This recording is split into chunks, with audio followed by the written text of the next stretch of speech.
the world is going on with Tyrese Haliburton? In the Eastern Conference that is filled with disappointment, one of the teams that really stands out to me are the Indiana Pacers. I know a lot of people want to talk about the Milwaukee Bucks, and understandably so, but this is a Pacers team that just came off a season filled with surprises, making it to the conference finals, pushing the Boston Celtics in some of those games to the brink. They were like really close to actually beating them in a couple of games. So heading into this season with a full-year Pascal Siakam, a couple of players maturing in the Eastern Conference, that sucks. It just sucks. You would assume that the Pacers will be at the top of the conference next to the Celtics, the Cavaliers, or really any team that gave a damn. But no. The Pacers have a record of 6-8, a defense that is towards the bottom, which of course is going to happen because they don't have really the makeup to be a solid defensive unit. But what's really crazy is an offense that is below league average, which is really crazy because the entire identity of this Indiana Pacers team is up-tempo, high octane, a lot of three-point shooting, just really great offense for today's game, and yet they're struggling, and the only reason why this is happening is because of Tyrese Haliburton. And yes, I do mean it's the only reason why. Bro, when I look at the Pacers offensively, everything is on point. Assists are top 10, 2-point percentage, top 10, field goal percentage, top 5, 3-point percentage, 37% from behind the arc from a team, 12th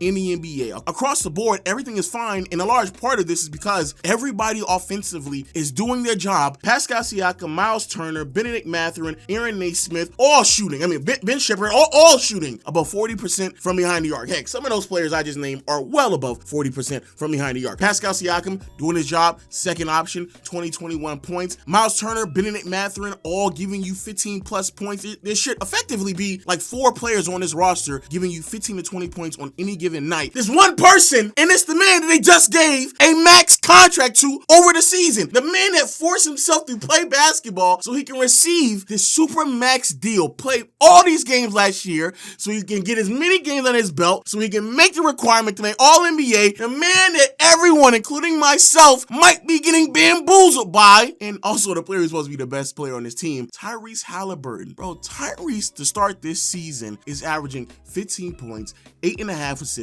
3.5 rebounds, but the shooting splits are egregiously bad. 37% from the field, 28% from behind the arc, and 82% from the charity stripe, while only getting to the free throw line 3 times a game. The efficiency is so bad that Haliburton is the least efficient starting point guard in the NBA. It's so bad that out of all of the players in the NBA who have attempted at least 90 3-pointers to start the season, Hallie finds himself all the way at the end, at the bottom. You can easily argue to start the season that Hallie is the worst volume 3-point shooter in the NBA. Yikes! That's crazy because that's not who Haliburton is at all. Now, sorry for my passion, but hey, at least you can know if you want to put the over or under on Haliburton when it comes to his made threes, you know what to do moving forward. And actually, I have the right place for you to pick on your over and unders when it comes to Haliburton, and that is thanks to today's sponsors, DraftKings Pick6. Today's video is sponsored by DraftKings Pick6. The NBA season is back, it's in full effect, and I know for a fact there are a bunch of people out there who love daily fantasy. Well, DraftKings has you covered with a brand new way to play daily fantasy sports with DraftKings Pick6. All new customers who play $5 will get $50 in Pick6 credit, and the setup is very simple. All you have to do is download the DraftKings Pick6 app, sign up with your information, use my code LOWPOST, and after that, pick at least 2 players and choose if they'll have more or less of a stat. Like if a player is going to score 20 or 25 more points, or if a player is going to get more or fewer than 3 steals. Now you may be wondering what makes Pick6 different. Well, after you make your choices, you lock them in, and then you get a chance to compete against other people, your peers, for a shot at a huge cash prize. So if you are interested, download the DraftKings Pick6 app now and sign up with my code LOWPOST only at DraftKings Pick6. The crown is yours. Now, why exactly is all of this a mystery outside of the fact that quite literally Haliburton is just having a ridiculously bad start to the season? Well, it's because of the unique story of Tyrese Haliburton. As many of us are aware, Hallie started his career out with the Sacramento Kings as he was drafted back in the 2020 draft class, and there was a lot of conversations about his fit on that team next to De'Aaron Fox, which effectively got resolved a few years into his career once he started to show a lot of promise, as he was then traded to the Indiana Pacers for Domantas Sabonis. And since then, there has been a lot of dividing community about how people feel about that trade because of the promise and potential that Haliburton had shown early on in his career, and that potential really seemed like it peaked early on last season, in which Hallie was performing at all-time highs before he dealt with an injury. In the first 33 games of last year's regular season, the then 23-year-old was averaging roughly 24 points per game, 12.5 assists, 4 rebounds, a steal, and shooting splits of 50, 40, 87. Haliburton was quick, decisive, aggressive, but more importantly,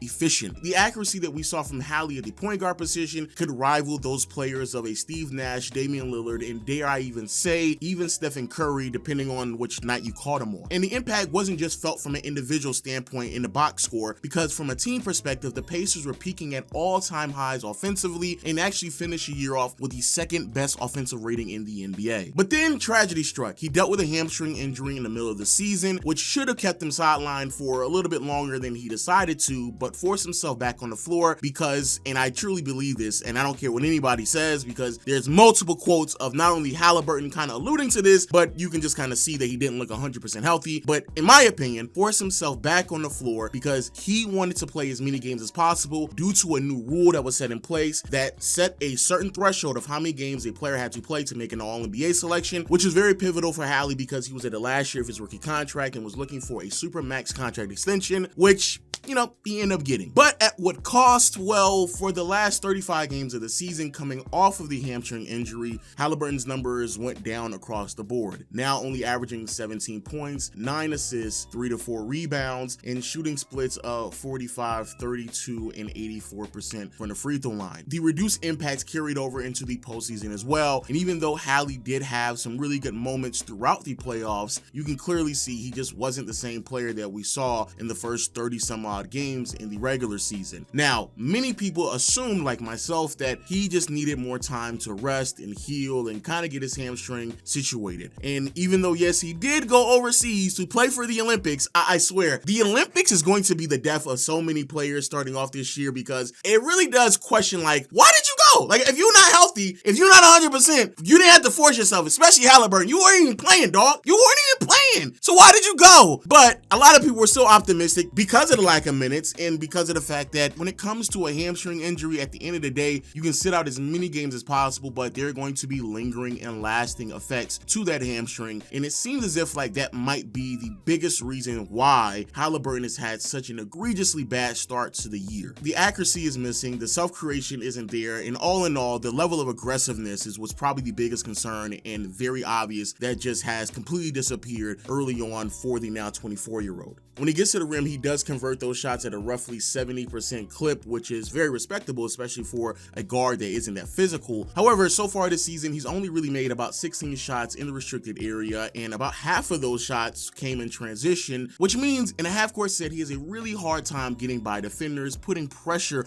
on bigs that are playing drop coverage and getting to the rim, which is something that we just didn't see him struggle with at all in the early stages of last year's regular season campaign. And as a result of Hallie's inability to be aggressive, what he tends to do is just settle for a bunch of mid-range jump shots that look very awkward. Like, I mean, very, very awkward. There's quite a few times I've just seen Haliburton just freeze in the middle of the mid-range and just take a shot in which he's only converting at a roughly 33% clip. And then that means now he's even settling for even more three-pointers as well, which is something that he would normally make at a more than respectable clip because 28% is far removed from it. However, when teams know that you're not able to be aggressive, their ability to get back into the picture to contest a shot is happening much more frequently than it did in years prior, and I do believe that is a huge contributing factor to why someone who has years of shooting well above 40% from behind the arc is now sub 30%. And the biggest reason why I'm so passionate about this is because Sacramento Kings fans, they don't like me. I sit here and I trash them almost anytime I get the opportunity to, because me and Kings fans, we have a beef. So I make fun of them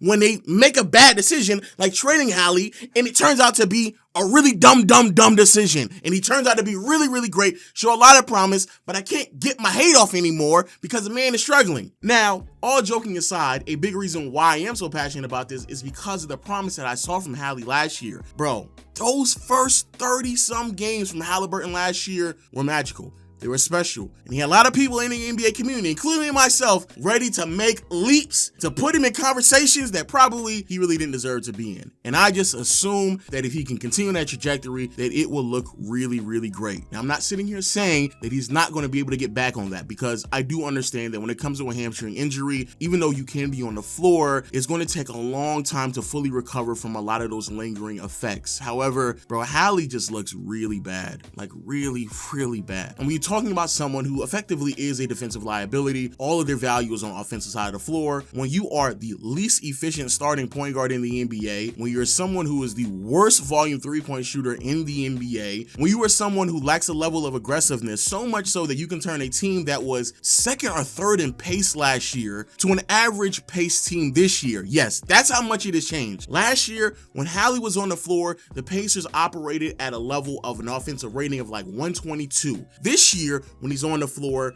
bro, their offensive rating is like around 110, 111. It's below average. And even when he's off the floor, there's really not that much of a difference from this team offensively. They are quite literally just thriving and vibing off of the fact that they started the year off with a lot of hot shooting from players that, sure, have some promise and potential to be solid three-point shooters, but they are still struggling offensively just solely because of who Haliburton is. And that is a damn shame, because this team is not going to get any stops. They're not going to look sound defensively. This is an offensive-oriented team. They have lived and died by it last year, the year prior, and that's just who their identity is going to be moving forward. And they need their star point guard, their offensive engine, the player that they believe is going to propel them into conversations of being a legitimate team in the Eastern Conference, but Hallie isn't living up to those expectations. Now, I am willing to give Tyrese a little bit more time, because I think it's pretty obvious that he's still dealing with some lingering effects from his hamstring injury and even a chest injury that he sustained last year as well. But at some point, he has to pick it up soon, because there is one thing to have regressed impact, and I'm completely fine with that. There is another to just be egregiously bad, and I have no idea why Haliburton is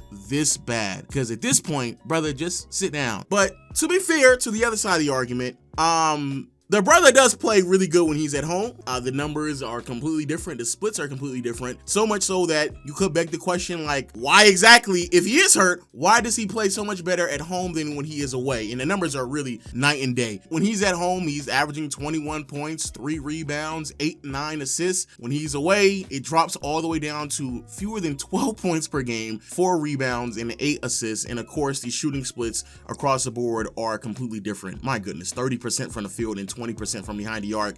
Just for people who don't know, when he's home, a 60% true shooting. When he's away, a 41.5% true shooting. So I do understand the argument of maybe y'all shouldn't just overreact and put him in conversations that he doesn't belong in. And in all honesty, I can't even really argue, because he surely looks good when he's home, when them snow bunnies on the sideline. When he's away, I don't know. The man, he just sucks, bro. I don't know. It's really, really hard. And more people should be discussing this, because not only is Haliburton going from a historically great offensive player to a historically bad one. I mean, he is at the bottom of the barrel to start this season, but more importantly, this is the player that the Pacers are banking on to be the star of their franchise, to be the player that leads them moving forward.